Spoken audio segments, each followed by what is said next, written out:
Hello everyone, good morning. আজকের ভিডিওটা শুরু করছি মেট্রো স্টেশন থেকে। মা বাবা বাড়ি চলে যাচ্ছে, তাই মা বাবাকে স্টেশনে ছাড়তে যাচ্ছিলাম।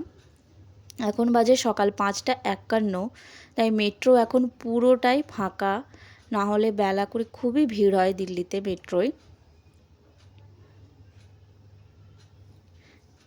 মেট্রো থেকে নেমে গেছি, মেট্রো থেকে স্টেশনটা একদমই পাশে, তাই মেট্রো থেকে নেমে যাচ্ছিলাম। এখানে মলয় আমার আর ওর জন্য প্ল্যাটফর্ম টিকিট কেটে নিচ্ছিল। প্ল্যাটফর্মে এসে গেছি, ট্রেন এখনও দেয়নি, তাই অপেক্ষা করছিলাম। চলুন, মা বাবাকে ট্রেনে বসিয়ে দিয়েছি। ট্রেন ছাড়তে এখনও বেশ কিছুটা সময় বাকি, তাই আমরা বাইরে দাঁড়িয়েছিলাম। মা বাবা চলে গেল, এবার আমরাও বাড়ি ফিরবো।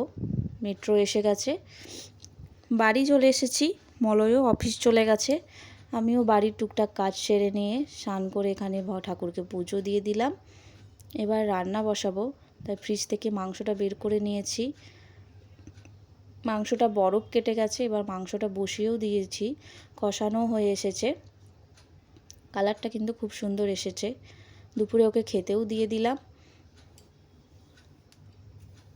এবার সন্ধ্যাবেলায় দুজনের জন্য অল্প একটু চা বানিয়ে নিচ্ছিলাম। আমাদের চায়ের খুব একটা বেশি নেশা নেই, মাঝে মধ্যে ইচ্ছে করলে তখনই খাওয়া হয়।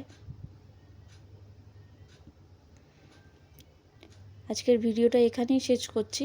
ভালো লাগলে একটা লাইক করে দেবেন।